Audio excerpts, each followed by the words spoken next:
and today we're talking about the Nintendo Switch 2 because, yay, the most expensive Nintendo game ever is here. It's Mario Kart World, and I've been playing it, and I gotta admit that now, after having played every track, unlocked the secret tracks, unlocked a lot of the characters, a lot of the alternate skins, a lot of the special cards and stuff, I'm disappointed by this because this really doesn't feel like classic Nintendo, classic greatness. And also, the fact that this is the most expensive Nintendo game of all time, I expected more. Like, when it comes to launch games, now, after having played every track, unlocked the secret tracks. Oh yeah, and 100% of the game. I did everything, I played it to 100% completion. Matter of fact, I did the same thing with Cyberpunk. How you getting through all these games? I did it. I started a save on Breath of the Wild, and I just finished it. Bruh. There is not that many hours in a day for you to be telling people that you're getting through all these games to throw out these fraudulent reviews, man. I mean, come on, bro. Ain't nobody taking you seriously, stranger. A lot of the characters, a lot of the alternate skins, a lot of the special cards and stuff. I'm disappointed by this because this really doesn't feel like classic Nintendo, classic greatness. And also, the fact that this is the most expensive Nintendo game of all time, I expected more. Like, when it comes to launch games are incredible. Oh yeah, just like PlayStation 5 launched you with Astro's Playroom. Oh, you guys didn't hear about that? That game came bundled with your console. Oh, that the game that y'all didn't buy the sequel, Mr. 1.5 million Astros, what is it, Astrobot?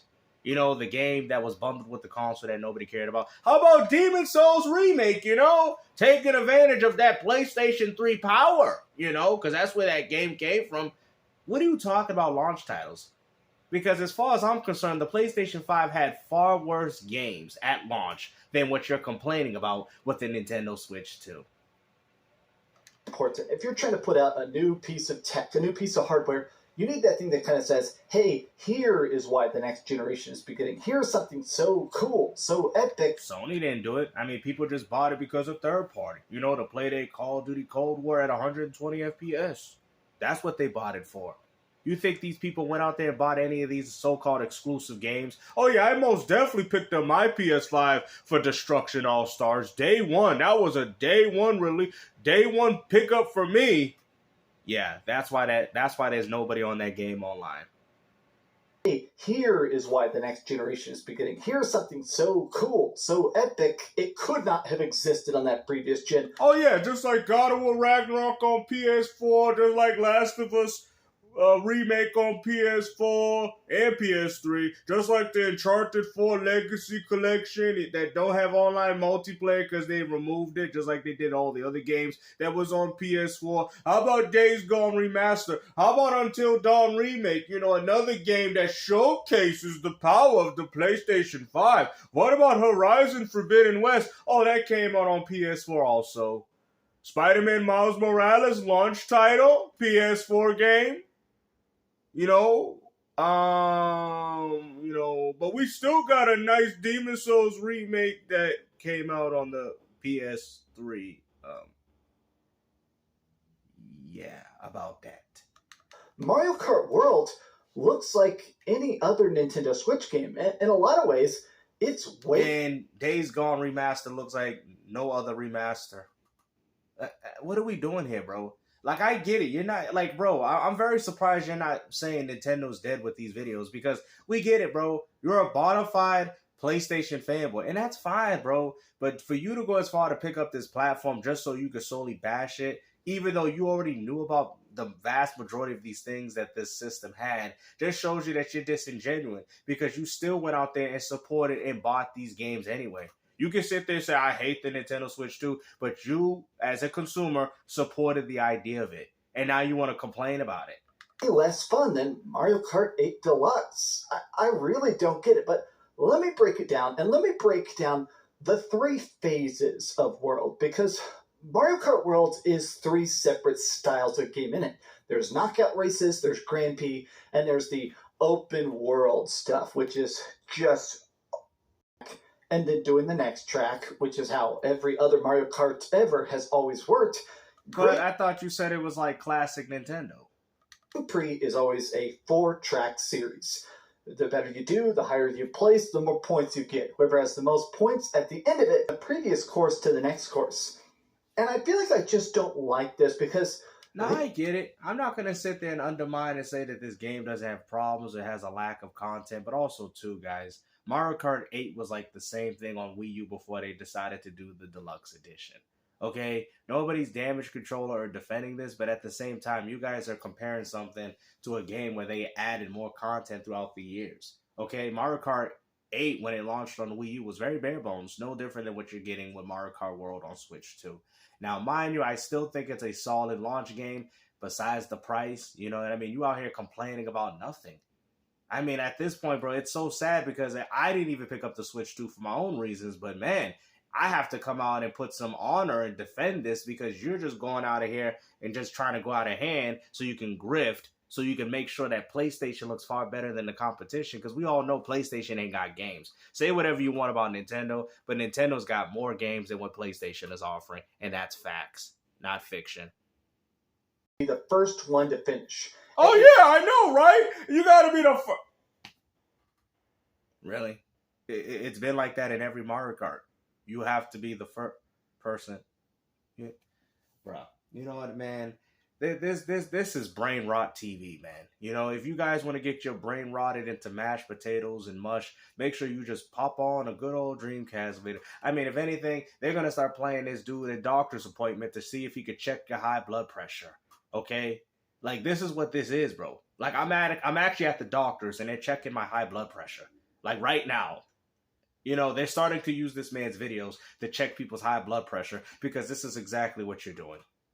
Time you pass from one track to the next, it kills a couple of the players in the back. It goes, oh, you have to be in 20th. Oh, you got to be in 18th. You got to be in 12th. And then it slowly picks everybody off until you're the last man standing.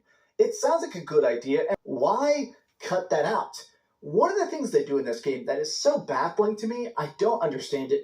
On Mario Kart 8 Deluxe, when you pick stuff, you'd pick a character and then you pick their costume. Here, every single costume is a separate character. So if you want to be Waluigi, that's one character. Biker Waluigi, that's one character. Sombrero Waluigi. Yeah, that's mostly should just be alternative costumes. Like, I get it. It's probably very bare bones in regards to character selection. But even then, it's still not enough to completely bash the game the way you're doing, though.